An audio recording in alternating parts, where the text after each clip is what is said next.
साहेबांकडून toll घेणार साहेबां नमस्कार. तुम्हालाही नमस्कार. idea आधीच आहे. माफी मागतो. कसं आहे, तुमची निवड आणि आमची आवड फार वेगळी आहे. त्यामुळे तुमचे काळे धंदे आम्ही उघडे करूच. हा अर्थात तुमच्या चांगल्या कामाचं कौतुकही करू बरं का. नाही, कसं आहे, महाराष्ट्राला पुन्हा महा करायचं असेल तर आम्ही असेच वागणार. आपलं एकमेव निष्पक्ष वृत्तपत्र महाराष्ट्र टाइम्स.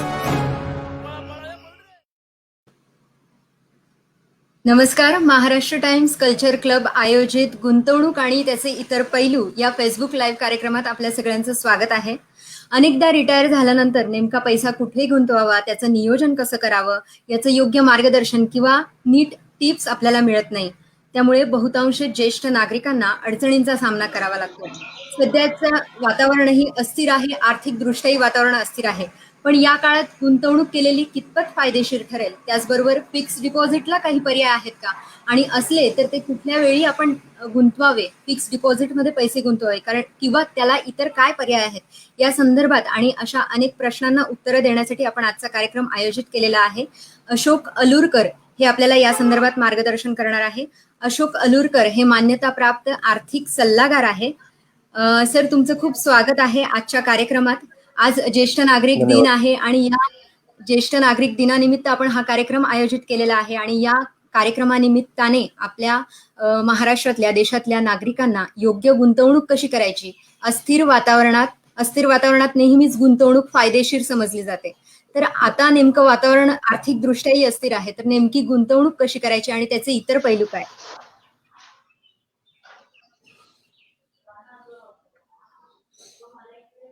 सर, आवाज येतोय? हॅलो. आवाज येतोय सर? हा, नाही, आवाज कट झाला तुमचा. हा, आता येतोय. सर, आज ज्येष्ठ नागरिक दिन आहे आणि या ज्येष्ठ नागरिक दिनानिमित्त आपण हे फेसबुक कार्यक्रम आयोजित केलेला आहे. तर ज्येष्ठ नागरिकांना अनेकदा आर्थिक अडचणींचा सामना करावा लागतो. रिटायर झाल्यानंतर नेमकी गुंतवणूक कशा करायची याचं योग्य मार्गदर्शन बहुतांश वेळा मिळत नाही. तर या संदर्भात तुम्ही काय सांगा? बरोबर.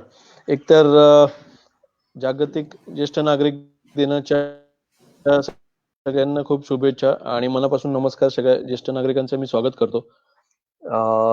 हो, आता जे कोविड-19 आपण म्हणतो त्यामुळे चॅलेंजेस आहेत. नुसते ज्येष्ठ नागरिकांनाच नाही, सगळ्याच नागरिकांना चॅलेंजेस आहेत. पण खास करून ज्येष्ठ नागरिकांना काय चॅलेंजेस आहेत, तर एकतर आता बँकेत जाणं शक्य नाही झालेलं, घरात थांबायला पाहिजे, म्हणजे तब्येतीचं एक कारण आहे आणि दुसरी गोष्ट आपण आपली काळजी घ्यायला पाहिजे. तर त्या दृष्टीने चॅलेंजेस असे आहेत की पूर्वी बँकेत जाऊन पासबुक भरून बँकेत जाऊन कॅश काढता येत होती.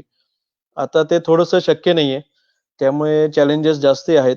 आणि बाकीच्या गोष्टी आपण आता प्रेझेंटेशन मध्ये ऐकूया. तर नक्की चॅलेंजेस तर आहेच आहेत, काही प्रश्न नाही. म्हणजे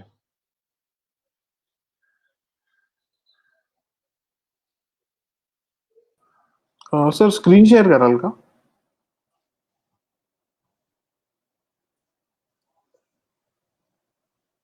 हॅलो.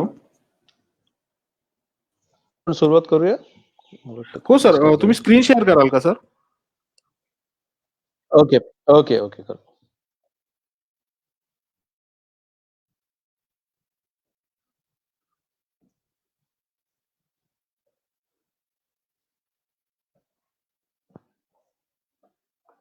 ओके. तर नमस्कार सगळ्यांना. स्वागत सगळ्यांचं. मी महाराष्ट्र टाइम्स कल्चर क्लबसाठी त्यांचा खूप आभारी आहे. त्यांनी आज आम्हाला ही एक संधी दिली की ज्येष्ठ नागरिकांशी बोलायची संधी मिळणं हे खूप भाग्य समजतो मी माझं. कारण एरवी मी ज्येष्ठ नागरिकांशी इंटरॅक्ट करत असतो, पण असा एक प्लॅटफॉर्म जिथे सगळ्यांशी बोलता येईल हे खूप महत्वाचं आहे. आणि मटामध्ये मी रेग्युलरली लिहितही आहे. बरेच वाचकांचे त्याच्यावर प्रतिक्रिया येतात. कोणी व्हॉट्सअपवर, ईमेलवर, वेगवेगळ्या माध्यमातून कॉन्टॅक्ट करतात आणि प्रतिक्रिया देतात. तर ते नक्कीच प्रेम तुमचं चालू राहू दे, अशी माझी इच्छा आहे.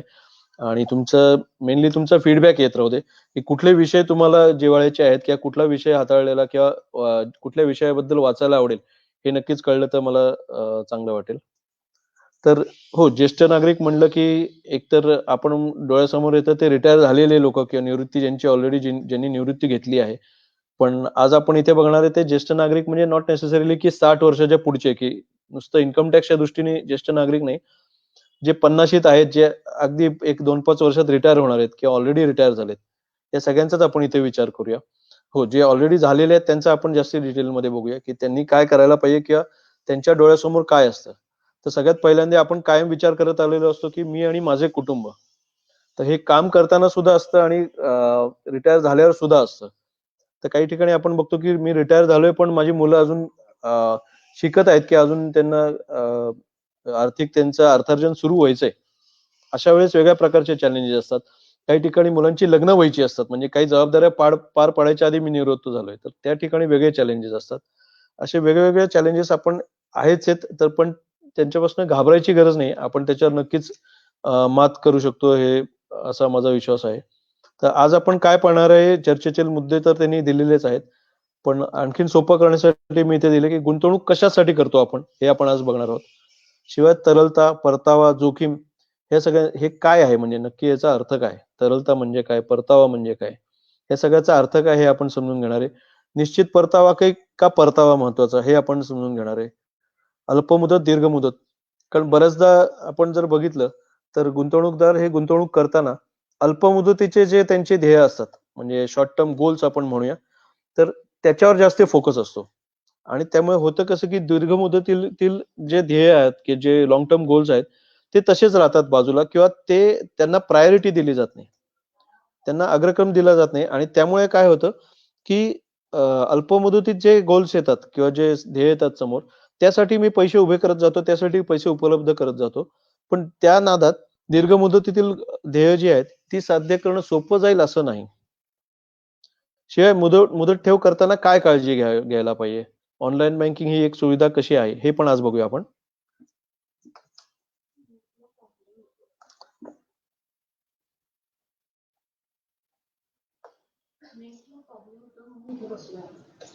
तर आपण आता गुंतवणूक करताना काय काय विचारात घ्यायला पाहिजे ह्याच्याबद्दल बघूया.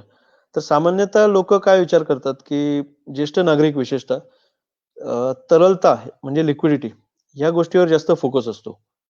तर तो असणं स्वाभाविक आहे, त्याबद्दल काहीच म्हणणं नाही माझं. पण एक गोष्ट खूप महत्वाची आहे की जोखीम नको किंवा परतावा जास्त नसला तरी चालेल, पण मला तरलता हवी, ही पण सामान्यतः मानसिकता असते. आणि अगदी सामान्यतः सगळ्या गुंतवणूकदारांचा जर आपण विचार करायचा म्हणलं तर काही लोकांना तरलता खूप महत्वाची वाटते. काही लोक म्हणतात मी जोखीम घ्यायला तयार आहे, रिस्क घ्यायला तयार आहे. काही जण म्हणतात मला 1 रुपयाची सुद्धा रिस्क नाही घ्यायची, मला ॲश्युअर्ड रिटर्न पाहिजे, म्हणजे फिक्स रिटर्न पाहिजे. किंवा काही लोक म्हणतात मला परतावा भरपूर पाहिजे, मला रिस्कची काही घेणं नाही. म्हणजे वेगवेगळ्या प्रत्येकाच्या गरजा वेगळ्या असतात, प्रत्येकाचा स्वभाव वेगळा असतो आणि प्रत्येकाचे आयुष्यातले गुंतवणूक करतानाचे अनुभव वेगळे असतात. आणि त्यामुळे प्रत्येकाची जोखीम किंवा परतावा किंवा तरलता म्हणजे रिस्क रिटर्न्स किंवा लिक्विडिटी याकडे बघण्याचा दृष्टिकोन एक पूर्ण वेगळा असतो. मग हे सगळं विचार करताना आपण हे बघायला पाहिजे की गुंतवणूक करताना माझ्यासमोर काय काय पर्याय आहेत. तर स्थावर मालमत्ता म्हणजे प्रॉपर्टी, हे रिअल इस्टेट आपण जे म्हणतो इंग्लिशमध्ये, किंवा सोनं म्हणजे गोल्ड, हे सुद्धा एक महत्वाचा अव्हेन्यू समजला जातो. भारतात सोनं, मुदत ठेव म्हणजे एफडी आणि पीपीएफ आणि स्थावर मालमत्ता या 4 ठिकाणी गुंतवणूक करण्यावर खूप भर आतापर्यंत असायचा आणि अजूनही आहे, तो त्याचं ओघ जास्ती आहे.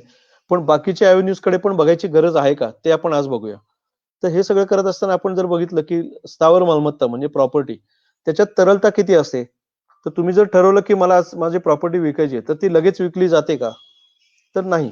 त्याच्यात तरलता तशी त्या मानाने कमी असते. तेच जर तुम्ही सोनं बघितलं तर सोन्यात तरलता सगळ्यात जास्त समजली जाते. तुम्ही रात्रीच सोनं विकू शकता, 1 मिनिटात सोनं विकून त्याचे पैसे करू शकता. सोनं गहाण ठेवून तुम्ही पैसे उभे करू शकता. त्यामुळे सोन्यात सगळ्यात जास्त तरलता समजली जाते. शिवाय म्युच्युअल फंड मध्ये जर बघितलं तर सामान्यतः म्युच्युअल फंड म्हणलं की लोकांना इक्विटी म्युच्युअल फंड हेच डोळ्यासमोर येतं. कारण तिथे म्हणलं तर mutual fund subject to market risk, please read the offer document carefully before investing. तर बरोबर आहे, इक्विटी म्युच्युअल फंड्स हा एक म्हणजे सगळ्यांना तोच डोळ्यासमोर होतो एक भाग. पण म्युच्युअल फंड्सच्या त्याच्या थ्रू तुम्ही सोन्यात इन्व्हेस्ट करू शकता, त्याच्या थ्रू तुम्ही एफडी सारखे रिटर्न्स घेऊ शकता. हा, ते तसे फिक्स नसतील, तुम्हाला जसं एफडी करताना कळतं की मला 5% मिळणार आहेत 1 वर्ष इन्व्हेस्ट केल्याने, तर तसे नाही. पण शिवाय फिक्स्ड एका पद्धतीने. शिवाय मुदत ठेवीत काय आहे, मुदत ठेवीत तरलता आहे बऱ्यापैकी. तुम्ही ऑनलाईन जर केली असेल मुदत ठेव, एफडी केली असेल ऑनलाईन, तर ऑनलाईन जाऊन ती मोडू शकता कधी पण, ते पैसे तुमच्या खात्यात लगेच येतात. त्याच्यात जोखीम आहे का, तर जोखीम नसते. सामान्यतः असा समज आहे की मुदत ठेव म्हणजे एफडी मध्ये जोखीम नाही. पण आता काय गुंतवणूकदारांकडे जसा अनुभव आला की मुदत ठेव म्हणजे फिक्स्ड जे माइंडसेट आहे फिक्स्ड या शब्दातच सगळं आहे. त्यामुळे ते सायकोलॉजीवर खूप परिणाम करतं. पण म्हणून त्याच्यात जोखीम नाहीये का? तर तसं नाही. वेगळ्या प्रकारची जोखीम त्यातही आहे. ती आपण पुढे समजून घेऊया. शेअर्स बद्दल म्हणलं तर शेअर्समध्ये रिटर्न्स खूप आहेत. जोखीमही जास्ती आहे. बघितलं तर तरलता पण आहे. पण त्यातही कुठे किती हे बरेच प्रश्न येतात. शिवाय मुदत ठेवीबद्दल सांगायचं झालं तर परतावा किती आहे मुदत ठेवीत? तर मला आठवतं माझ्या स्टार्ट ऑफ माय करिअर म्हणजे मे बी 25 वर्ष आधी तेव्हा एफडी वरती 16-17% व्याज मिळायचं. पीपीएफ वरती 12% व्याज मिळायचं. म्हणजे फिक्स होतं. तुम्ही 15 वर्षाचं पीपीएफ अकाउंट उघडलं तुम्हाला पहिल्या दिवशी माहिती तुम्हाला 12% रिटर्न मिळणार आहे. हे अशा प्रकारचं इंटरेस्ट होते म्हणजे व्याजदर होता आणि आता नाहीये. तर आपण हे 3 फॅक्टर्स लक्षात घेतले लिक्विडिटी रिस्क रिटर्न्स म्हणजे तरलता जोखीम परतावा. पण अजून काही लक्षात घ्यायचं राहिलंय का? हे आपण आता पुढे बघूया. तर एक जस्ट हा एक रेफरन्स चार्ट मी तुमच्या समोर ठेवलाय की स्टेट बँक एसबीआयचे व्याजदर किती आहेत आता? तर तुम्ही बघितलं तर 3 ते 5 वर्षासाठी 5.3% आहे. ज्येष्ठ नागरिकांसाठी 5.8% आहे. 5 ते 10 वर्ष म्हणजे 10 वर्षापर्यंत तुम्ही जास्तीत जास्त एफडी करू शकता एसबीआय मध्ये. तर तिथे 6.2% देतात ते ज्येष्ठ नागरिकांना. पूर्वी हाच व्याजदर 10%, 12%. आता ज्येष्ठ नागरिक जे असतील ऑनलाईन तर त्यांनी याच्यापेक्षा खूपच जास्ती म्हणजे दुप्पट किंवा मे बी ऑलमोस्ट तिप्पट दर बघितले असतील एफडी वरती साध्या. त्यामुळे तेव्हा वेगळीकडे कुठे गुंतवणूक करण्याची गरजच नव्हती. साधी एफडी केली तुम्ही तुम्हाला 15-16% मिळतात किंवा 14% मिळतात तर त्यात पैसे चांगले वाढत होते. आता हे कमी झालं असल्यामुळे जे लोक ऑलरेडी रिटायर झालेत त्यांना चॅलेंज आहे की माझं इन्कम जे आहे व्याजाचं ते खूप कमी झालेलं आहे. तर मुदत ठेव ठीक आहे. पैसे मला फिक्स मिळतात सगळं ठीक आहे तरलता राहते. पण मुदत ठेवीमध्ये प्रॉब्लेम काय येतोय मला की मुदत ठेव केली आणि मी त्याच्यावर व्याजावरती मला कर भरावा लागणार आहे इन्कम टॅक्स. त्याचा कोणी विचार करत नाही. तो जर केला तर काय होईल? तर इथे मी जस्ट एक उदाहरण मांडले. समजा कोणी मुद्दल ठेवली 10 लाखाची एफडी केली कोणी आणि 10 वर्षासाठी केली तर स्टेट बँकेचा जर आपण विचार केला स्टेट बँकेत 6.2% मिळतात. तेच इथे मला मिळणार आहेत असं आपण जर गृहीत धरलं तर 10 वर्षांनी मी जर पैसे काढायला गेलो डायरेक्ट 10 वर्षांनी पैसे काढतोय तर मला 10 लाखाचे 18,24,925 रुपये मिळतील. म्हणजे एकूण व्याज मिळालं 8,24,925 रुपये. आणि गणित सोपं ठेवावं म्हणून मी त्याच्यावरती इन्कम टॅक्स कॅल्क्युलेट केलं की मी समजा हायएस्ट टॅक्स ब्रॅकेटमध्ये 30% समजा मला टॅक्स लागणार आहे आयकर लागणार आहे तर 2,47,000 म्हणजे आयकरा पश्चात मला जे व्याज मिळणार आहे ते आहे फक्त 5,77,447 रुपये. म्हणजे निव्वळ व्याज जर बघितलं टॅक्स जाऊन आयकरा पश्चात तर 4.66% एवढंच व्याज मिळणार आहे मला. ह्याचं एक म्हणजे हे लक्षात घेण्यासारखी गोष्ट आहे. पुढे आपण बघूया परतावा कधी महत्वाचा अल्प मुदतीत की दीर्घ मुदतीत. तर हे एक उदाहरण आहे की गुंतवणूक करताना मी 2 वर्षासाठी गुंतवणूक करतोय समजा 20 लाख रुपये गुंतवलेत आणि मला 6% त्याच्यावरती व्याज मिळतंय समजा किंवा रिटर्न मिळतोय परतावा मिळतोय. तर 2 वर्षांनी 6% मला 20 लाखाचे 22,47,000 रुपये मिळतील. हेच जर मी 12% मला जर मिळत असेल अशा ठिकाणी इन्व्हेस्ट केले की 2 वर्षांनी मला 12% वार्षिक मिळणार आहेत. तर 20 लाखाचे 2 वर्षांनी 25,09,000 रुपये मिळणार आहेत.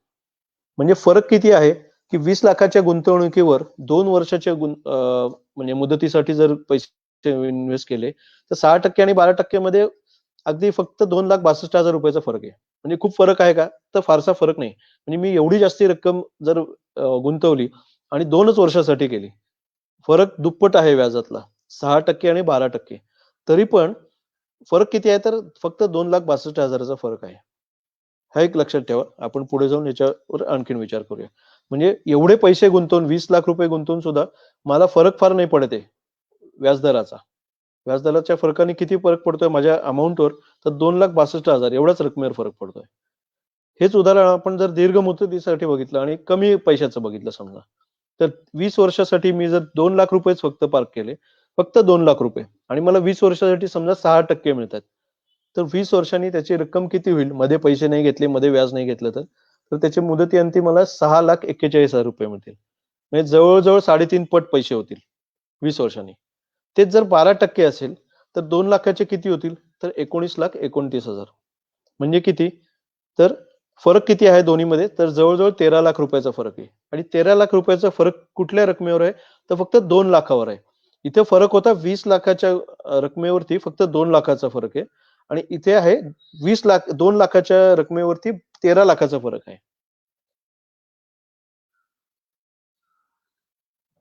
तर आता आपण समजून घ्या 6% 12% म्हणजे काय नक्की. तर 6%नी जर समजा कोणी गुंतवणूक करत असेल, 1 लाख रुपये समजा एक रकमी भरले, तर 6%नी पैसे दुप्पट व्हायला 12 वर्ष लागतात. पूर्वी ज्यांनी एफडीज केले असतील ज्येष्ठ नागरिकांनी, पूर्वी दाम दुप्पट म्हणायचे. म्हणजे काय, तर 6 वर्षात पैसे दुप्पट होतील, 7 वर्षात होतील, अशी जाहिरात यायची बँकांची किंवा पतसंस्थांची. पण आता ती येत नाही, कारण आता त्याला वेळ खूप लागतो. कारण 6% 7% एवढंच व्याज मिळतंय.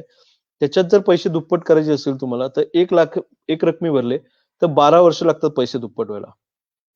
जर मी हेच पुढे विचार केला लॉंग टर्म दीर्घ मुदतीसाठी, तर 12 वर्षांनी 1 लाखाचे 2 लाख, 24व्या वर्षी 2 लाखाचे 4 लाख, आणि 36व्या वर्षी 4 लाखाचे 8 लाख होत आहेत. हेच जर 12% मला जर परतावा मिळाला तर काय होणार आहे, तर व्याजात दुप्पट फरक आहे, पण रक्कम जी आहे शेवटी मिळणारी त्याच्यात किती फरक आहे ते आपण बघूया. 12% जर रिटर्न मिळत असेल तर त्याच्यात 6 वर्षांनी पैसे दुप्पट होतात. म्हणजे 12व्या वर्षी काय होईल, 1 लाख पहिल्या वर्षी भरलेत सुरुवातीला, 6 वर्षांनी दुप्पट म्हणलं तर 2 लाख झाले, 12व्या वर्षी 2 लाखाचे 4 लाख.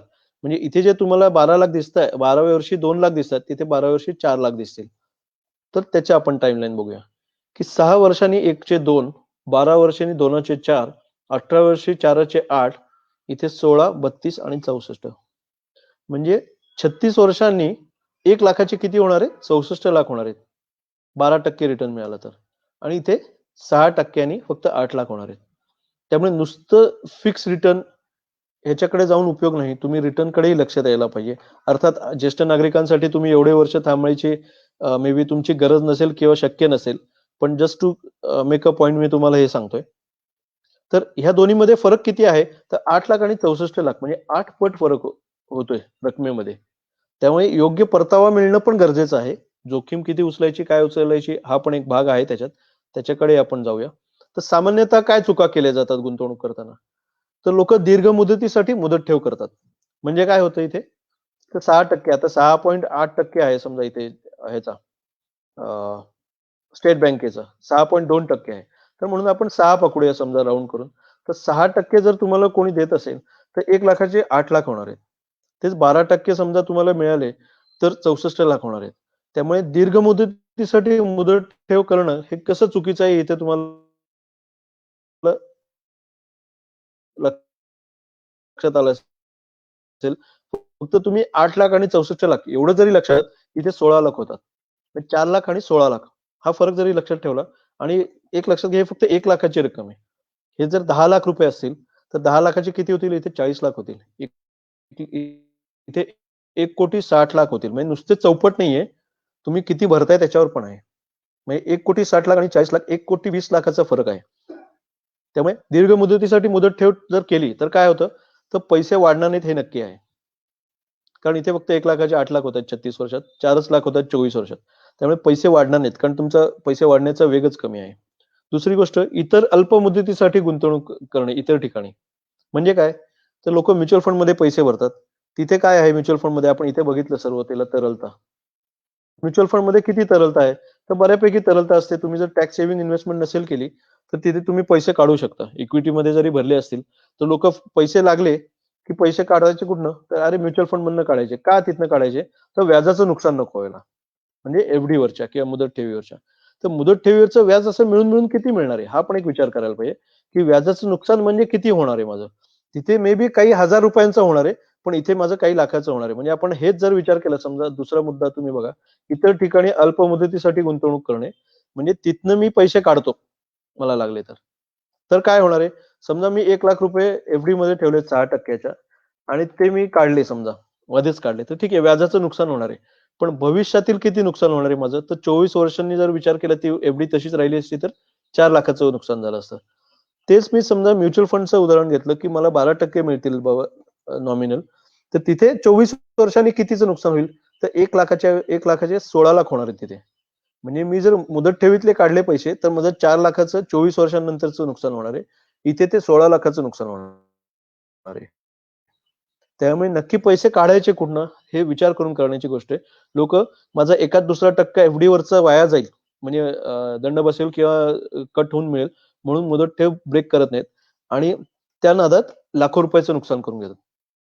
म्हणजे इंग्रजीत एक म्हण आहे, पेनी वाईज पाऊंड फुलिश तसं होत आहे की मी छोट्या कुठल्या तरी एक काही हजार रुपयांसाठी काही लाख रुपये हातात घालून बसतोय. दुसरा मुद्दा जो आहे, इतर ठिकाणी अल्प मुदतीसाठी गुंतवणूक करणे म्हणजे अनावश्यक जोखीम उचलणे. म्हणजे काय, तर शेअर्स मध्ये गुंतवणूक करतात लोक. तर समजत नसतं किंवा माहित नसतं फार, पण ट्रेडिंग करायला लागतात अचानक. 10 लाख रुपये भरलेत, मला महिन्याला 5-10% मिळतात. मग त्या ठिकाणी मी किती जोखीम उचलतोय ह्याचा जर अंदाज घेतला नसेल आणि काही लोक अक्षरशः म्हणजे कष्टाने मिळवलेले पूर्ण पैसे त्याच्यात भरताना आपण पाहतो. मग तिथे अल्प मुदतीसाठी इन्व्हेस्टमेंट करावी का, हा एक विचार करण्याची गोष्ट आहे. कारण ह्याच्यात म्हणजे अल्प काळासाठी जर तुम्ही इन्व्हेस्टमेंट केली तर शेअर्समध्ये व्हॉलेटिलिटी खूप असू शकते. ती आपल्याला आपल्या खिशाला परवडणारी आहे का, हा विचार करायची गरज आहे. तिसरा मुद्दा आहे, पैसे लागले की जास्त परतावा देणाऱ्या माध्यमातून काढणे. त्याचं मी उदाहरण दिलं ऑलरेडी. ह्याचाच अर्थ मी नुकसान करून घेणार आहे. जर मला पैसे लागणार आहेत, समजा मी ओव्हरऑल पैसे भरलेत, म्हणजे माझ्या ओव्हरऑल 4 ठिकाणी पैसे आहेत वेगवेगळ्या ठिकाणी. कोविडमुळे मला काही प्रॉब्लेम येतोय किंवा मला पैसे काढायची गरज आहे. नॉर्मल जे माझं चाललंय त्याचे सोडून मला अतिरिक्त पैसे लागतायत. तर ते जर मी समजा म्युच्युअल फंड मधनं काढतो, इक्विटी म्युच्युअल फंड मधनं, तर माझं जास्त नुकसान होणार आहे. ना की माझी एफडी मोडली तर माझं थोडंसं नुकसान होणार आहे ऍक्च्युली. शिवाय मुदत ठेव करताना सल्ला न घेणे. हे हे खूप आत्ता पटणारी गोष्ट आहे मे बी लोकांना. पूर्वी जेव्हा आम्ही सांगत होतो क्लायंट्सना की एफडी मध्ये पण रिस्क आहे, तर ती कशा प्रकारची आहे, अजून एका प्रकारची रिस्क आहे की पैसे वाढणार नाही तुमचे किंवा ध्येय तुमचे गाठता नाही येणार. पण इथे आपण डिस्कस करत आहोत की मुद्दलही घालवणे. म्हणजे मला 12-13% कोणीतरी एफडी म्हणजे एफडी वरती व्याज देते. प्रॉब्लेम काय येतो, मी विचार करताना काय करतो की ही एफडी आहे, फिक्स्ड डिपॉझिट आहे. फिक्स्ड डिपॉझिट म्हणजे मनाला काय वाटतं की इथे कुठल्याही प्रकारची जोखीम नाहीये. मग त्या ठिकाणी मुद्दलही हातात न जाण्याची वेळ येऊ शकते. त्यामुळे एफडी करताना एक तर स्टेट बँकेचं का उदाहरण दिलं मी, कारण सगळ्यात म्हणजे नॅशनलाइज बँक आहे किंवा चांगली प्रायव्हेट मध्ये जरी केली तरी चांगल्या बँकेत करायला पाहिजे. तुम्हाला तिथे 2% जास्त मिळतात म्हणून दुसरीकडे तुम्ही एफडी करत असाल किंवा 5% जास्त मिळतात म्हणून आणखीन वेगळीकडे करत असाल, तर ते खूप प्रॉब्लेमॅटिक होऊ शकतं. तिथे तुमची मुद्दलही हातात न जायची वेळ येऊ शकते. व्याज तर लांबचीच गोष्ट आहे. आता ही टिपिकल फायनान्शियल लाईफ सायकल आहे की माणूस कामाला सुरुवात करतो, 22व्या-24व्या वर्षी कमाई सुरू होते, अर्थार्जन सुरू होतं, पुढे लग्न होतं, मुलं होतात, घर, गाडी किंवा मुलांची शिक्षण, लग्न हे सगळं होतं. हे होता होता साधारणपणे 60व्या वर्षी लोक युजली रिटायर होतात. पण पुढे काय होतं रिटायर झाल्यावर, की इथे माझं इन्कम बंद होणार आहे, माझं अर्थार्जन बंद होणार आहे. म्हणजे मी जे काम करून पैसे मिळवतोय ते बंद होणार आहे.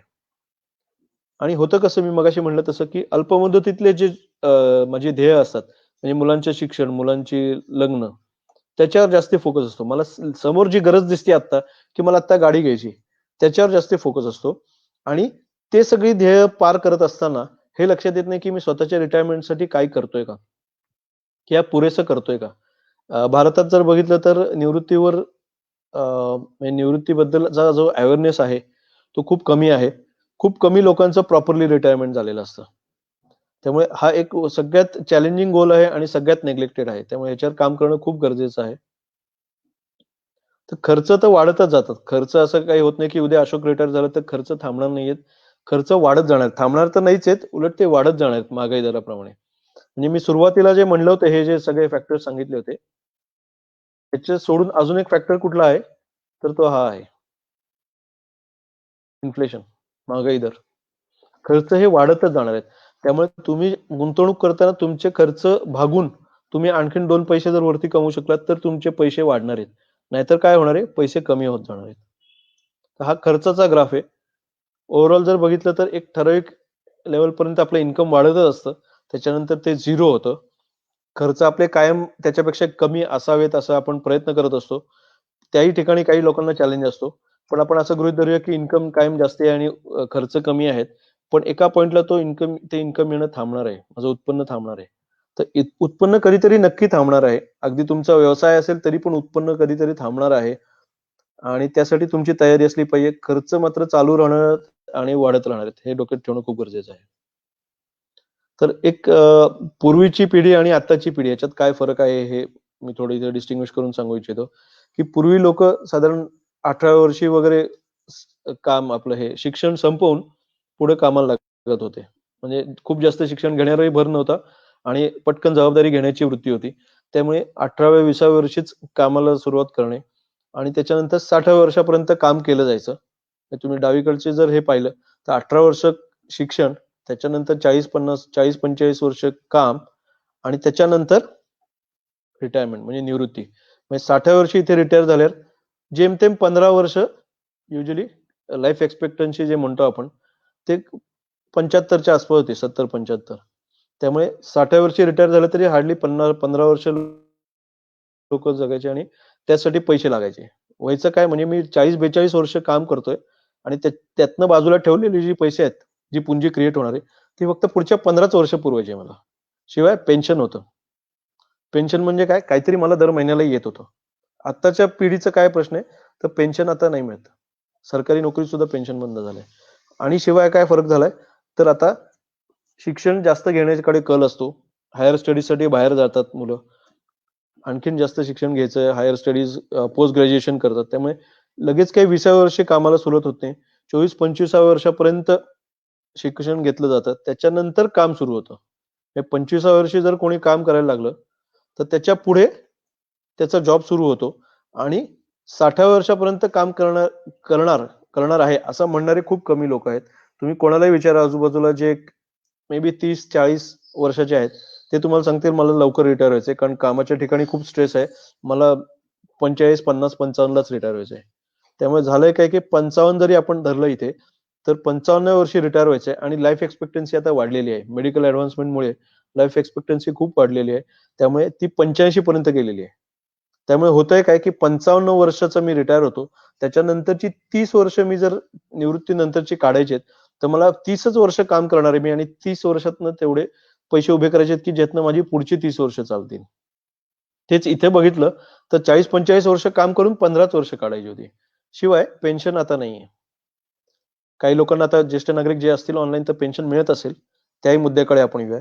पण पूर्वीची पिढी आणि आत्ताची पिढीत जर आपण फरक लक्षात घेतला, तर पेन्शन आणि पेन्शन नाही हा पण एक खूप मोठा फॅक्टर आहे.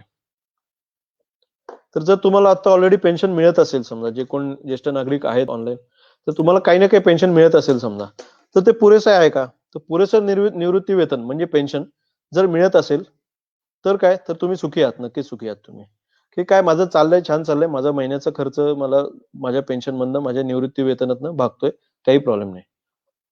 दुसरं जर तुम्ही जर खर्च जाऊन तुम्हाला रक्कम शिल्लक जात असेल, म्हणजे तुमचं जे पेन्शन येते महिन्याला, की मला 50,000 रुपये महिन्याला मिळत आहेत आणि त्यातनं खर्च जाऊन माझ्याकडे वरती पैसे शिल्लक राहतात, तर तुम्ही भाग्यवान आहात नक्कीच.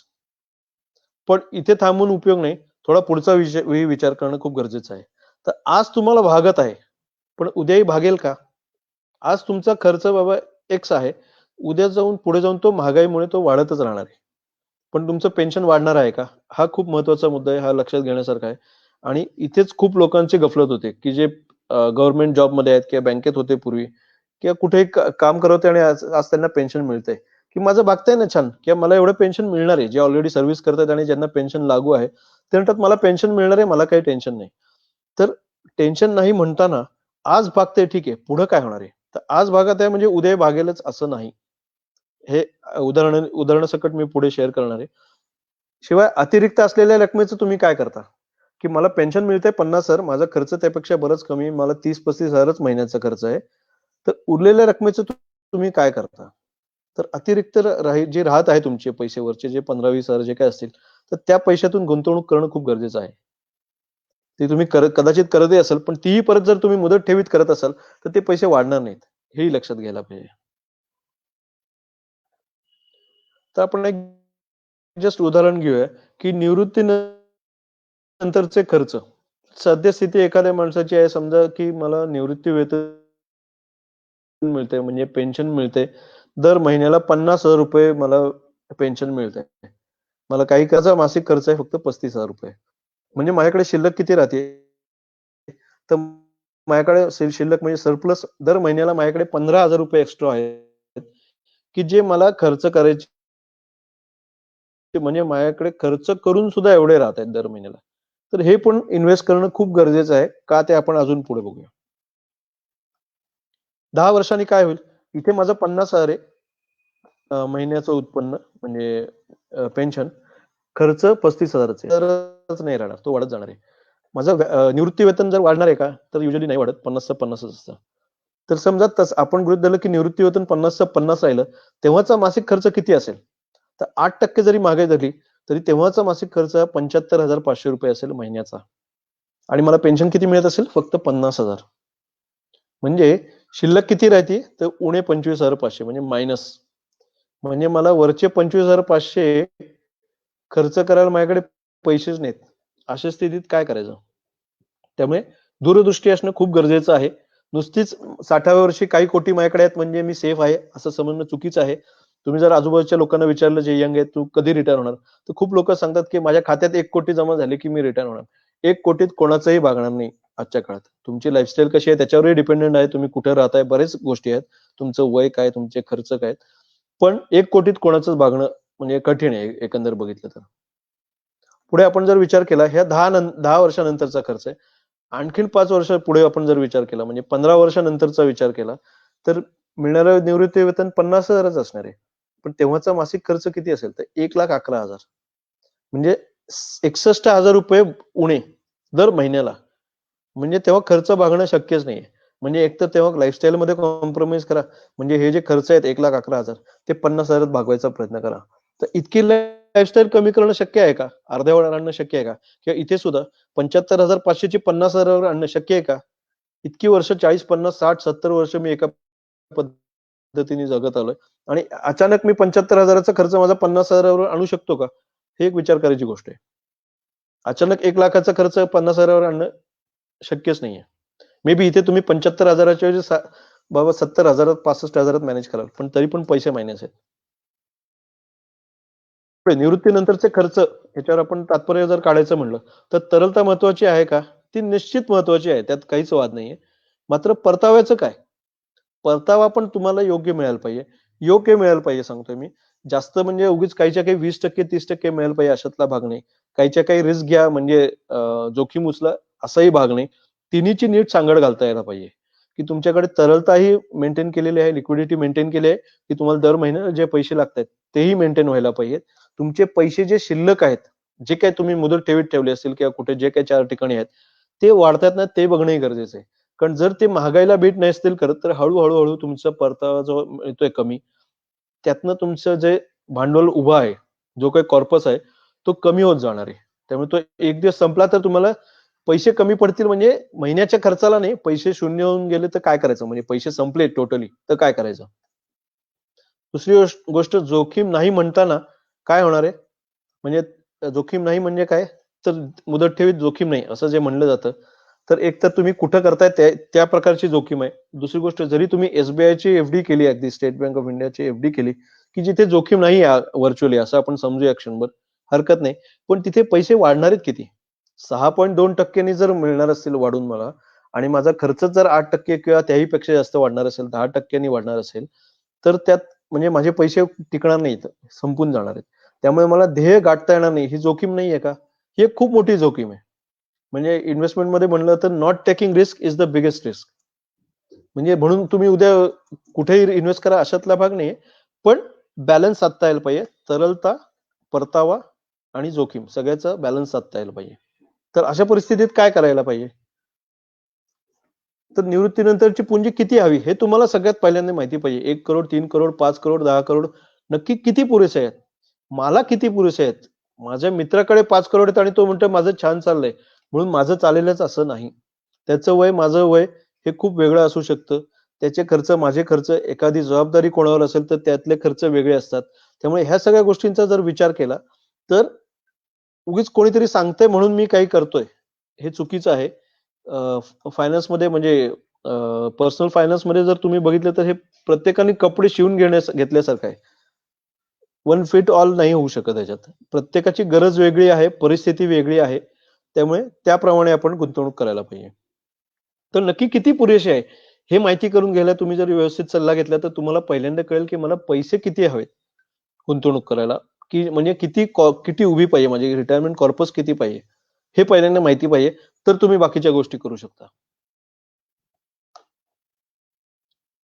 पण निश्चिंत निवृत्तीसाठी किती पैसे हवेत यासाठी काय काय फॅक्टर्स आहेत त्याबद्दल आपण बोलूया. एक तर तुमचं वय काय आहे? तुमचं वय काय आहे, तुमचं आयुर्मान काय आहे, तुमचं राहणीमान कसं आहे, तुमचा मासिक खर्च किती आहेत, तुम्ही केलेली गुंतवणूक, ह्याच्यावर सगळं डिपेंड करतात. तुम्हाला मिळत असलेला परतावा, हे सगळे फॅक्टर्स कन्सिडर करायला लागतात. म्हणजे उदाहरण द्यायचं झालं तर तुमचं वय किती आहे ह्याच्यावरनं तुमचं रिटायरमेंट कॉर्पस किती पाहिजे हे ठरणार आहे. समजा एखादा माणूस 45 वर्षाचा आहे आणि एखादा 55 वर्षी रिटायर झालेला आहे किंवा रिटायर होणार आहे लवकरच, तर ह्या दोघांच्या वयामध्ये फरक आहे पहिली गोष्ट. त्यामुळे पोस्ट रिटायरमेंट म्हणजे इथे जरी आपण हा चार्ट हे बघितलं की इथे जे बघितलं आपण, इथे 30 वर्ष रिटायरमेंटची आहेत, इथे 15 वर्ष होती. तो फरक एक तर लक्षात घ्यायला पाहिजे. म्हणजे कधी रिटायर होणार, तुमचं वय किती आहे, तुम्ही वय किती आहे आणि तुम्ही किती वर्ष गुंतवणूक करणार आहे रिटायरमेंटच्या किटीसाठी, तो काळ किती आहे आणि तुम्ही किती गुंतवणूक करताय हे पण गरजेचं आहे. तुमचा मासिक खर्च किती आहे ह्याच्यावरनं तुमचं राहणीमान समजणार आहे. त्याप्रमाणे त्या पटीत तुम्ही गुंतवणूक करायला पाहिजे. तुमचं लाईफस्टाईल खूप हाय आहे आणि तुमचं इन्कम पण हाय आहे, याचा अर्थ तुम्हाला रिटायरमेंटसाठी लागणारे पैसे सुद्धा खूप जास्त असणार आहे. म्हणजे जी कॉर्पस आहे ती पुंजी सुद्धा खूप जास्त असण्याची दाट शक्यता आहे. एकदम तुम्ही ऐन वेळेस लाईफस्टाईल कट डाऊन नाही करू शकत रिटायरमेंट नंतर. शिवाय तुम्ही किती गुंतवणूक करत आलेला आहात, किती करणार आहात भविष्यात, ह्यावर सुद्धा अवलंबून आहे.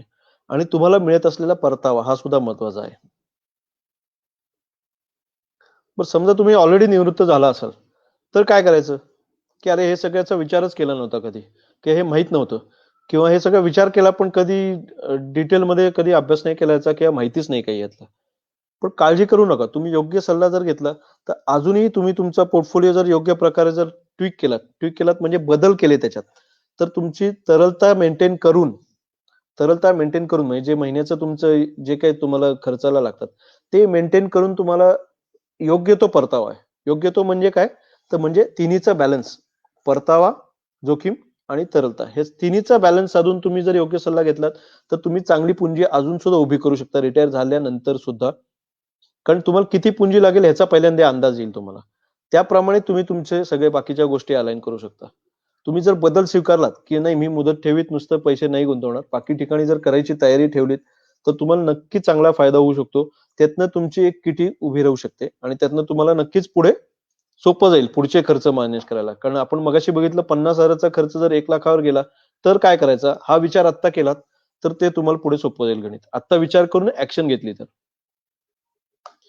आणि तुम्ही निवृत्त व्हायचे असाल समजा, अजूनही काम करताय, तरी योग्य सल्ला घेणं खूप गरजेचं आहे. नुसता परतावा महत्वाचा नाही, गुंतवणूक वाढवण्यावर भर द्यायला पाहिजे. कारण लोक काय म्हणतात, मला जास्त रिटर्न्स पाहिजेत किंवा मला तरलता पाहिजे, एवढ्यावरच भर असतो. या तिन्ही गोष्टी जरी बाजूला ठेवल्या क्षणभर, की मला परतावा किती मिळायला पाहिजे, मला तरलता किती हवी किंवा मला जोखीम किती उचलायची, ह्याचा विचार न करता तुम्ही स्वतःची गुंतवणूक करण्यावर जर भर दिला जास्त, की अरे मी 5,000ची SIP करतोय त्याऐवजी मी 50,000ची करू शकतो का, हा विचार करणं खूप गरजेचं आहे. ते आजच्या काळात खूप महत्वाचं आहे. कारण प्रत्येकाची लाईफस्टाईल खूप वेगळ्या पद्धतीने म्हणजे लाईफस्टाईल खूप हाय असते प्रत्येकाची, आणि ती असण्याची कारणं पण आहेत, ती आपण बघूया. तर कृती करा, नुसतं विचार करू नका. तुम्ही कृती केल्याशिवाय तुम्हाला रिझल्ट मिळणार नाहीयेत. नुसतं सल्लागाराला भेटून, आर्थिक सल्लागाराला भेटून काहीही होत नाही. तुम्ही जर तो सल्ला फॉलो केला तरच तुम्हाला काहीतरी रिझल्ट मिळणार आहेत.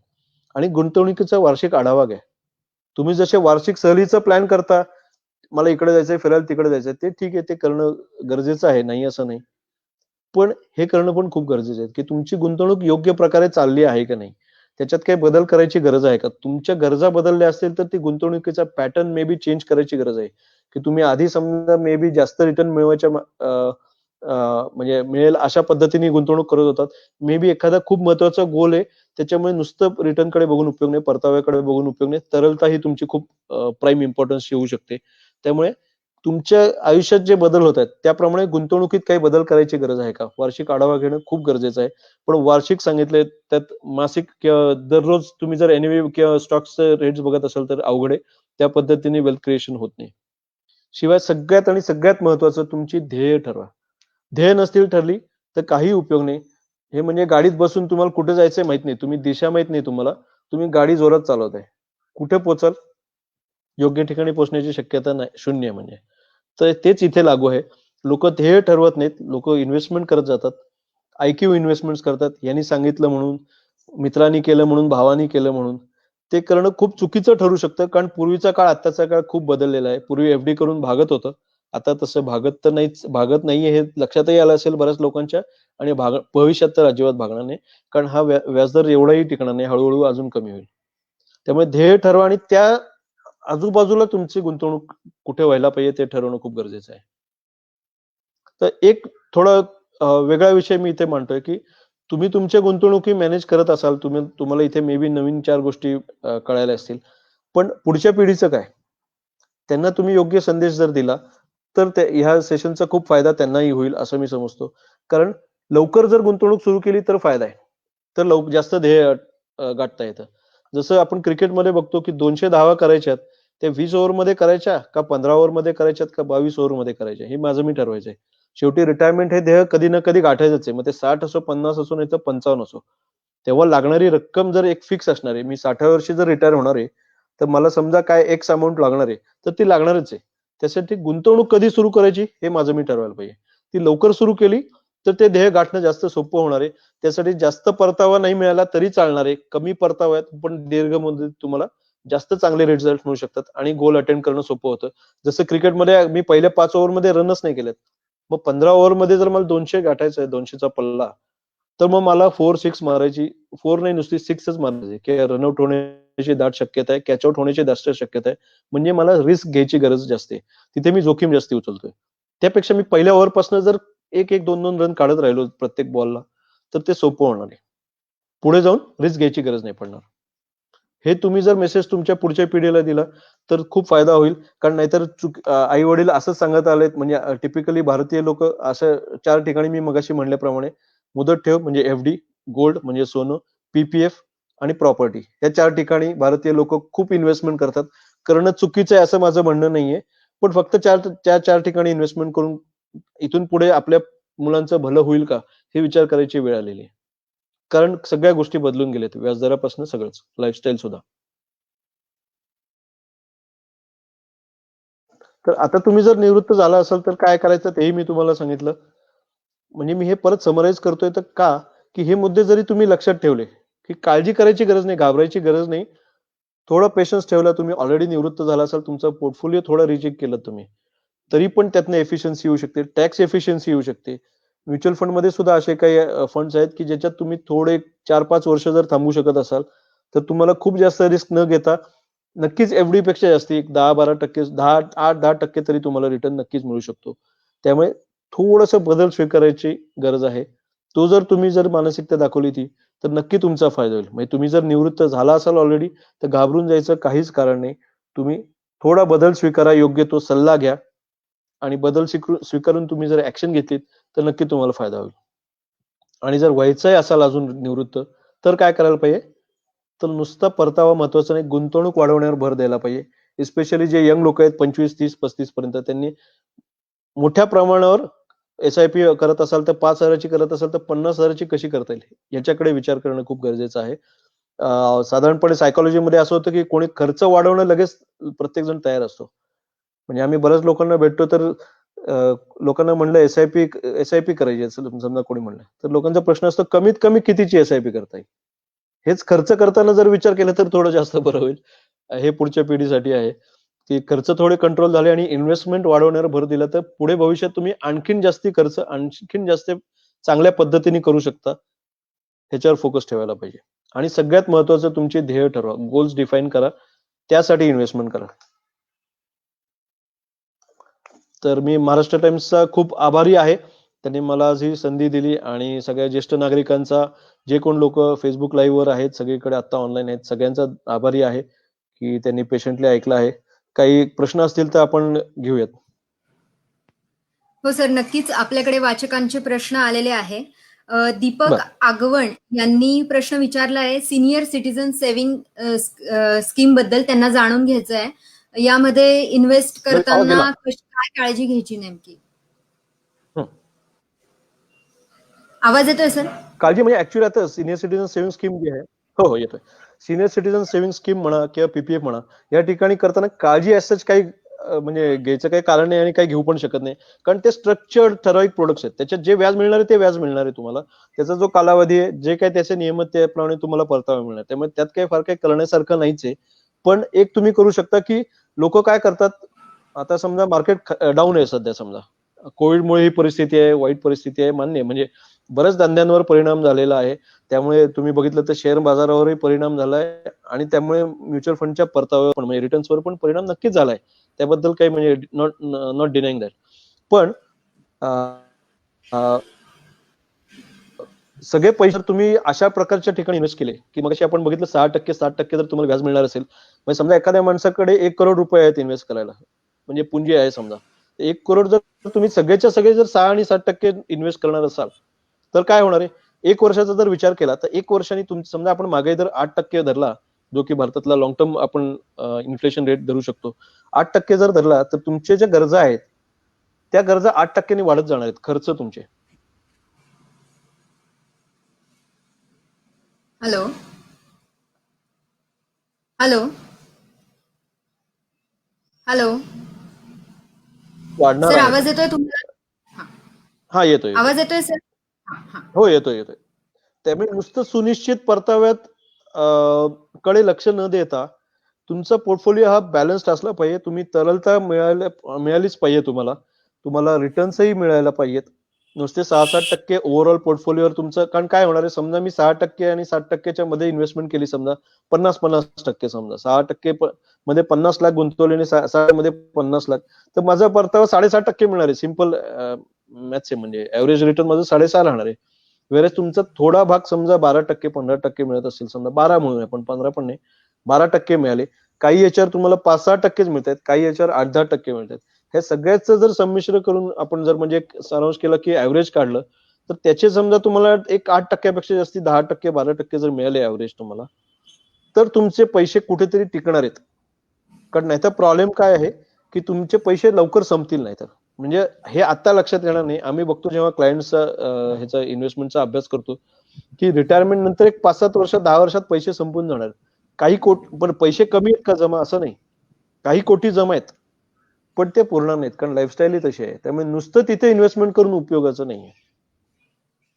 ओके, पुढचा प्रश्न आहे की हा, शेअर्सच्या माध्यमातून जेव्हा आपण SIP गुंतवणूक करत असतो तर ती गुंतवणूक करताना काय नेमकी काळजी घ्यायची आहे? एसआयपी करताना गुंतवणूक म्हणजे मगाशी सांगितलं असं की सगळ्यात महत्वाचं, तुम्ही एक तर तुमच्या आर्थिक सल्लागाराला भेटा, त्यांना वेळ द्या.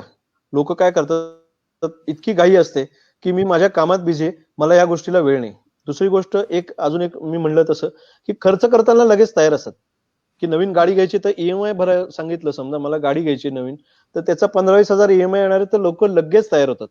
तुम्ही प्रत्येक जण बघत असाल आजूबाजूला, तुम्हीच असाल असं नाही पण आजूबाजूला खूप लोक बघत असाल, EMI भरताना माझी तयारी असते, 15-20 हजार रुपये सुद्धा गाडीचा हप्ता भरताना लोक बघतो आपण. पण SIP करायची म्हणलं तर SIP करताना 500ची करू का, 100ची करू का, 1000ची करू, म्हणजे लाखात उत्पन्न असलेले लोक सुद्धा जेमतेम 2-5 हजार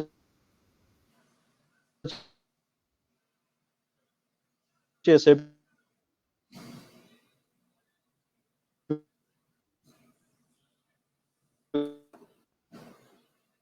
करतात. सर, आवाज येतोय तुम्हाला? हॅलो हे खूप वाईट आहे. असं मी म्हणत नाही, तुमच्या सगळ्या, हॅलो सर, म्हणजे आवाज नुसतं, तुम्ही काय हा आवाज कट आवाज होता, बोटेक नेटचा प्रॉब्लेम होता.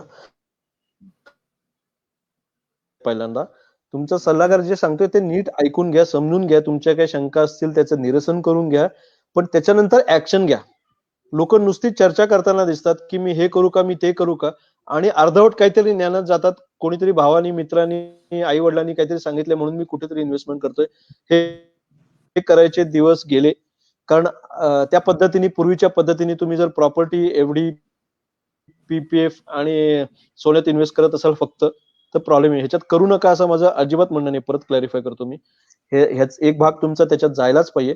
पण नवीन काळात जे आलेले आहेत म्युच्युअल फंड्स म्हणा, त्याच्यात तुम्ही इन्व्हेस्ट करणं खूप गरजेचं आहे. कारण नाहीतर परतावा नाही मिळाला तुम्हाला किंवा तरलता नाही तुमची मेंटेन झाली तरी प्रॉब्लेम येऊ शकतो. कुठल्याही एका फॅक्टरला जरी इफेक्ट झाला की तुम्हाला परतावा कमी मिळतोय किंवा खूप जास्त परताव्याच्या नादात जोखीम खूप जास्त उचलताय तरी प्रॉब्लेम आहे, किंवा तुम्ही नुसतीच तरलता बघताय, बाकी काही बघत नाही तरी प्रॉब्लेम आहे. त्यामुळे तिन्हीचा बॅलन्स साधता यायला पाहिजे तुमच्या ओव्हरऑल पोर्टफोलिओचा. ते खूप गरजेचं आहे. त्यामुळे काळजी घेणं म्हणजे तुम्ही योग्य सल्लागार गाठा. पहिली गोष्ट तुमची ध्येय निश्चित करा. आता ध्येय म्हणलं की लोक म्हणतात मला काय, मी रिटायर झालोय, माझ्या मुलांची पण लग्न आलीत. आता तुम्हाला रिटायरमेंट हे पण एक ध्येयच आहे. कशा पद्धतीचं तुम्हाला लाईफ जगायचं हे एक ध्येयच आहे. रिटायरमेंट नंतर तुम्हाला काही काळानंतर समजा नातवंडांना काही पैसे द्यायचे असतील, मुलांना काही पैसे पासून करायचे असतील, त्या दृष्टीने सुद्धा विचार करणं खूप गरजेचं आहे. तुमचं नॉमिनेशन आहे का सगळ्या गुंतवणुकीवर हे बघणं खूप गरजेचं आहे. विल केलेलं आहे का हे बघणं खूप गरजेचं आहे. कारण समजा तुमची एक प्रॉपर्टी आहे, त्या प्रॉपर्टीची किंमत जरी 50 लाख असेल समजा, मी कमीच सांगतोय, मी खूप करोडच असते प्रॉपर्टीची किंमत, पण 50 लाखाची जरी प्रॉपर्टी असेल आणि तुम्ही विल केलं नसेल तर तुमच्या जवळच्या जिव्हाळ्याच्या लोकांना ते पैसे तुमचे म्हणजे प्रॉपर्टी मिळताना खूप त्रास होतो किंवा त्यात वाद होऊ शकतात. त्यामुळे नॉमिनेशन असणं खूप गरजेचं आहे आणि विल सुद्धा असणं इरिस्पेक्टिव्ह ऑफ एज. म्हणजे नुसतं ज्येष्ठ नागरिकांना सांगतो याच्यातला भाग नाही. अगदी 30-35 वर्षाचे असाल तुम्ही, काहीतरी तुम्ही कमवताय आणि काहीतरी कुठेतरी इन्व्हेस्टमेंट करताय, तरी नॉमिनेशन असलंच पाहिजे आणि विलही असणं खूप गरजेचं आहे. सर पुढचा प्रश्न आहे सुरेश डोरले यांचा. हा. त्यांना माहिती हवी आहे टॅक्स फ्री बॉन्ड आहेत का, असतील तर कुठले आहेत आणि कशा प्रकारे त्याच्यात इन्व्हेस्ट करावे पैसे, काय काळजी घ्यायची इन्व्हेस्ट ऐकून यायला काय म्हणताय? Tax free Tax free bond bond? बद्दल त्यांना माहिती हवी आहे. हा, okay, tax free bonds. bond. Okay, tax free bonds मध्ये ऑब्व्हियसली म्हणजे नावातच झालं टॅक्स फ्री, म्हणजे त्यात दोन प्रकार असू शकतात की तुम्ही प्रॉपर्टी विकली आहे म्हणून तुम्ही टॅक्स वाचवायला पैसे भरताय समजा, तर तिथे तुम्हाला व्याज मिळते पण ते फिक्स व्याज आहे. ते म्हणजे जसं मगाशी म्हणलं, तरलता, परतावा आणि जोखीम, ह्या तिन्ही गोष्टी कुठे इन्व्हेस्टमेंट करताना तुम्ही तेवढा विचार करा की मी पैसे वाचवायचे आहेत, मला टॅक्स वाचवायचा आहे, हरकत नाही. प्रॉपर्टीतून टॅक्स वाचवायचा आहे तर समजा 3 वर्ष 5 वर्ष लॉक इन करणार आहात तुम्ही तुमचे पैसे, तर 5 वर्ष तुम्ही ते पैशांना हात लावू शकत नाही, म्हणजे त्यात तरलता नाहीये पहिली गोष्ट. म्हणजे ऑब्व्हियसली सरकार जर तुम्हाला काही बेनिफिट देणार आहे तर त्यात त्याला लॉक इन काहीतरी असला पाहिजे. जसं म्युच्युअल फंड मध्ये ELSS मध्ये 3 वर्षाचं लॉक इन आहे, तर तुम्ही तुमचे पैसे जर 3 वर्ष 5 वर्ष लॉक करणार आहात तर ते तुम्ही पहिल्यांदा लक्षात घ्यायला पाहिजे. मध्ये आधे पैसे लागले तर काढू शकत नाही तुम्ही, त्याच्यावर लोन नाही घेऊ शकत. दुसरी गोष्ट, परतावा किती मिळतोय, मला जर 5-6% मिळतोय तर तो पुरेसा आहे का, पण मी टॅक्स इथे 20% वाचवतोय, तर त्याची जोड कशी बसते हे बघणं खूप गरजेचं आहे. तुम्ही जोखीम काहीच उचलत नाही तिथे, समजा तुम्ही गव्हर्नमेंट बॉन्ड्स कुठले करत असाल जे टॅक्स फ्री असतात तर त्यात काही जोखीम नसते तसं बघितलं तर, पण बाकीचे 2 फॅक्टर पण बघणं खूप गरजेचं आहे. आणि जर ते पैसे तुम्हाला 10-20 वर्ष लागणार नाहीये, तुम्ही लॉंग टर्म करणार असाल तर ते टॅक्स भरून तुम्ही ते पैसे जरी गुंतवले तरी कदाचित तुम्हाला जास्त परतावा मिळून तुम्हाला जास्त फायदा होऊ शकतो. तोही विचार सर करायला हरकत नाही. पुढचा प्रश्न विहंग बोला. घाटे यांचा आहे. अर्थातच तुम्ही आधी सगळी माहिती सांगितली. पारंपरिक गुंतवणुकीबद्दलचा त्यांचा आहे की सोन्यात आता या काळात गुंतवणूक करावी का, की हे गुंतवणुकीसाठी योग्य काळ आहे पण सोन्यात गुंतवणुकीसाठी योग्य आहे, सोन्यामध्ये गुंतवणूक करावी का आजच्या अस्थिर काळात? आता ह्याच्यात परत आता सोनं हे असा विषय आहे, खूप जिव्हाळ्याचा विषय आहे भारतीयांचा, की 2 पद्धतीने ह्याच्यात होऊ शकतं, की 3 पद्धतीने ऍक्च्युली, की सोनं हे कशासाठी लागतं. तर बऱ्याचदा सोनं हे आपल्याला लग्नात मुलाला मुलीला द्यायला किंवा त्यासाठी दागिन्यांसाठी लागतं, हा एक भाग झाला. त्यासाठी तुम्हाला लागते तर त्यात गुंतवणूक करायला काहीच हरकत नाही तुम्ही. दुसरी गोष्ट आहे की सोनं आता एवढं वाढलेलं आहे तर त्याच्यात गुंतवणूक करू का नको. तर तुम्ही जर असे जर कॉल्स घेणार असाल की शेअर मार्केट वर गेलाय म्हणून मी गुंतवणूक करू किंवा खाली गेलाय म्हणून करू किंवा सोन्यात करू नको करू, तर तुम्ही त्याच रेसमध्ये अडकून बसणार. आज एक गोष्ट वर गेली तर परवा दुसरी जाणार आहे, हे म्हणजे दिस इज नॉर्मल. कारण जेव्हा सोनं वरती जाईल तर शेअर मार्केट थोडंसं गडबडलं असेल. सोनं कधी वरती जातं टिपिकली, जेव्हा कुठेतरी ओव्हरऑल इकॉनॉमीमध्ये, वर्ल्ड इकॉनॉमीमध्ये कुठेतरी प्रॉब्लेम आहे, आता जसं कोविड सारखे क्रायसिस किंवा मग तुम्ही म्हणाल कुठे वॉर सुरू होणार आहे, समजा युद्ध सुरू होणार आहे, अशा परिस्थितीत सोन्याचं जास्त रिटर्न मिळणं स्वाभाविक आहे आणि मिळतं सुद्धा, पण ते शॉर्ट टर्म असतं. तुमचं जर लॉंग टर्म गोल तुम्हाला गाठायचं असेल तर नुसत्या सोन्यात इन्व्हेस्टमेंट करून उपयोग होणार नाही. कारण त्याच्यात तुम्हाला जर तुम्ही जर ट्रॅडिशनली बघितलं तर एवढं असं काही 12-15% सोने रिटर्न दिलेलं नाही आणि देणारही नाही. खूपच वाईट एखादी परिस्थिती निर्माण झाली तर त्या ठिकाणी तेवढ्या पिरियड पुरतं सोनं वाढतं आणि ऑब्व्हियसली कारण त्यात लिक्विडिटी असते. त्यामुळे कुठलं क्रायसिस असेल तर तेव्हा सोनं वाढणार आहे. मग पण दरवेळेला तुम्ही त्या लेवलला विकायचं, परत खालच्या लेवलला घ्यायचं, हे कितपत शक्य आहे हे तुमचं तुम्ही ठरवणं खूप गरजेचं आहे. पण सगळे पैसे तुम्ही जर त्यात गुंतवायचा विचार करत असाल तर ते थोडंसं चुकीचं ठरू शकतं कुठेही. आणि फॉर दॅट मॅटर नुसतं प्रॉपर्टीत पैसे असणंही चुकीचं आहे, नुसतं इक्विटीत असणं चुकीचं आहे, नुसतं एफडीत असो, नुसतं सोनं असो, कुठेही ते धोक्याचं ठरू शकतं. त्यामुळे तुमची गरज बघून ते डिफाईन व्हायला पाहिजे. सर खूप छान माहिती दिली. वाचकांच्या प्रश्नांनाही खूप डिटेलमध्ये तुम्ही उत्तरं दिले. त्याबद्दल तुमचे धन्यवाद. महाराष्ट्र टाइम्स कल्चर क्लब तर्फे तुमचे धन्यवाद. यानंतर संध्याकाळी 5:30 वाजता स्मार्टफोन ट्रेनिंगबद्दल एक फेसबुक लाईव्ह कार्यक्रम महाराष्ट्र टाइम्स कल्चर क्लबच्या फेसबुक पेजवरच होणार आहे. नक्की 5:30 वाजता या पेजवर क्लिक करायला विसरू नका. धन्यवाद. ओके, आणि नक्कीच प्रतिक्रिया कळवाव्यात सगळ्यांनी, ही विनंती. आणि महाराष्ट्र टाइम्स कल्चर क्लब धन्यवाद. तुम्ही संधी दिलीत लोकांशी बोलण्याची. फीडबॅक नक्कीच येतील, ते येत राहू दे. फेसबुकवर मी पण आहे, कनेक्ट होऊया. कोणाचे काही स्पेसिफिक प्रश्न असतील तर नक्कीच त्यांच्याशी चर्चा करायला आवडेल. धन्यवाद. साहेबांकडून टोल करा साहेबांनी. नमस्कार. तुम्हालाही नमस्कार. आधीच माफी मागतो. कसं आहे, तुमची निवड आणि आमची आवड फार वेगळी आहे. त्यामुळे तुमचे काळे धंदे आम्ही उघडे करूच. अर्थात तुमच्या चांगल्या कामाचं कौतुकही करू बरं का. नाही, कसं आहे, महाराष्ट्राला पुन्हा महा करायचं असेल तर आम्ही असेच वागणार. आपलं एकमेव निष्पक्ष वृत्तपत्र महाराष्ट्र टाइम्स.